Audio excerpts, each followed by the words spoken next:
Usai dikritik habis musim lalu karena performanya yang tidak konsisten, Sergio Perez benar-benar berubah tahun ini.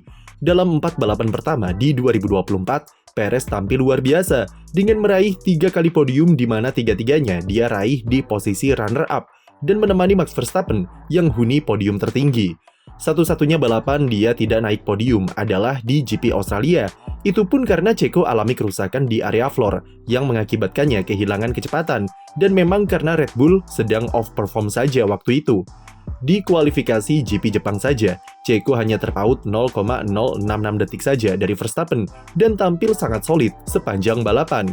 Meskipun beberapa kali kena undercut oleh Ferrari dan McLaren, namun Perez berhasil menyalip balik mereka dan amankan podium runner-up.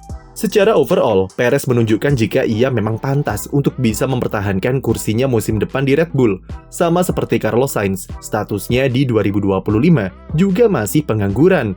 Dan itulah mengapa ia tampil habis-habisan di balapan awal musim ini untuk bisa meyakinkan Red Bull. Sergio Perez memasuki tahun terakhir kontraknya sebagai rekan setim Max Verstappen dan dengan pasar bursa transfer pembalap yang sangat luas dengan beberapa nama besar seperti Sainz dan Alex Albon yang tersedia, maka posisinya tidak bisa dikatakan aman di Red Bull. Apalagi setelah apa yang terjadi musim lalu, dengan komentar pedas Helmut Marko terhadap performanya yang tidak konsisten, mungkin membuat Checo sedikit merasa tidak nyaman untuk bertahan di lingkungan Red Bull yang keras. Christian Horner juga sudah mengungkapkan kalau ia ingin skuad pembalap yang lebih solid untuk 2025 dan seterusnya, mengingat tim-tim rival yang mulai memangkas gap ketertinggalannya dengan Red Bull. Tapi itu semua tidak dipedulikan oleh Sergio Perez dan ia bisa tampil lebih lepas musim ini. Bahkan setelah GP Jepang kemarin, ia berani sesumbar kalau ia bisa tampil kompetitif di semua tipe sirkuit karena bisa berikan performa yang solid di sirkuit teknikal seperti Suzuka. Kita tahu sendiri musim lalu seperti apa penampilan Checo di Suzuka, di mana ia kesulitan melibas tikungan-tikungan cepat di sana, lalu tampil gerusak-gerusuk, kena penalti, bahkan Red Bull sampai harus mengeluarkannya lagi ke trek setelah DNF selama 20 lap, cuma untuk ambil penalti saja. Bandingkan dengan musim ini, di mana Checo bisa tampil jauh lebih baik dan mampu berulang kali menyamai kecepatan Verstappen untuk bantu Red Bull kunci finish 1 dan 2. Tim prinsipal Red Bull, Christian Horner, juga tak menyangka kalau Perez bisa tampil sebagus itu karena dia sendiri malah taruhan jika pembalap Meksiko itu maksimal cuma bisa huni posisi 4 saat kualifikasi. Namun Checo sukses membuat Horner kalah taruhan dengan performa apiknya di Suzuka. Tak bisa dipungkiri kalau improvement terbesar Perez musim ini adalah dari segi kualifikasi. Walaupun kadang masih belum bisa memastikan 3 besar dengan mudah, tapi dengan update yang diluncurkan Red Bull di Suzuka kemarin, nampaknya sangat membantu Checo dalam hal kecepatannya di kualifikasi. Red Bull seperti yang kita tahu di Suzuka membawa upgrade di bagian sistem pendinginan dengan cooling inlet baru di samping kokpit dan sidepod inlet yang lebih kecil serta lebih agresif. Selain berpengaruh ke pendinginan, Helmut Marko mengklaim jika upgrade tersebut juga punya efek ke aerodinamika berupa keseimbangan mobil yang jauh lebih baik, terutama di sirkuit cepat seperti Suzuka. Keseimbangan yang lebih bagus itulah yang dianggap sangat membantu Checo dalam performa kualifikasinya, karena sekarang ia bisa memaksimalkan settingan mobil untuk lebih mendukung gaya balap understeer-nya dengan baik. Mentalitas Perez juga diklaim sudah berevolusi menjadi lebih matang oleh Helmut Marko. Jika musim lalu ia seringkali tidak sabaran atau gerusak-gerusuk ketika berada di bawah tekanan, tahun ini Checo lebih pandai mengatur ritme, dan mindsetnya sudah berubah untuk lebih sabar ketika berduel dengan mobil sekencang RB20. Fokusnya sekarang adalah tampil di podium sesering mungkin untuk bisa mempertahankan kursinya di 2025, dan nampaknya Checo sudah membuang jauh-jauh ambisinya untuk jadi juara dunia. Salah satu problemnya musim lalu adalah Perez terlalu memaksakan diri untuk bisa menyamai kecepatan Max Verstappen yang 2 atau bahkan 3 level di atasnya. Karena terlalu memaksakan diri, Perez jadi rentan membuat kesalahan dan mengacaukan balapannya sendiri. Mindset itu sudah dibuang jauh olehnya dan prioritasnya sekarang adalah rajin-rajin naik podium bersama Verstappen. Dengan improvement yang ditunjukkan oleh Sergio Perez, ini sepertinya malah membuat Red Bull kebingungan untuk menentukan siapa rekan setim Verstappen untuk 2025 nanti. Tentu ini dengan asumsi jika pembalap Belanda itu memutuskan tetap stay di Red Bull, entah apapun kondisi di internalnya. Beberapa opsi pembalap di luar sana tidak bisa diabaikan begitu saja oleh Christian Horner ataupun Helmut Marko.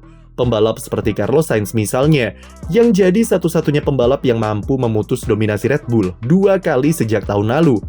Kami sudah mention di video sebelumnya, jika Red Bull menginginkan skuad yang lebih solid secara kualitas skill dan mental, maka merekrut Sainz adalah pilihan yang tepat dan harus dipertimbangkan.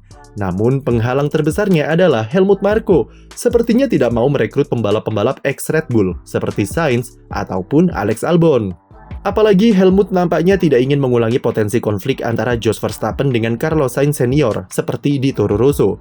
Berbeda dengan Christian Horner yang tidak masalah dengan status mereka yang merupakan mantan pembalap berlabel Red Bull atau bukan. Jadi setidaknya ada dua pendapat yang berbeda di dalam tim. Berdasarkan performanya di awal 2024, Helmut Marko ingin memprioritaskan Sergio Perez dan ingin negosiasinya diselesaikan secepat mungkin sebelum musim panas.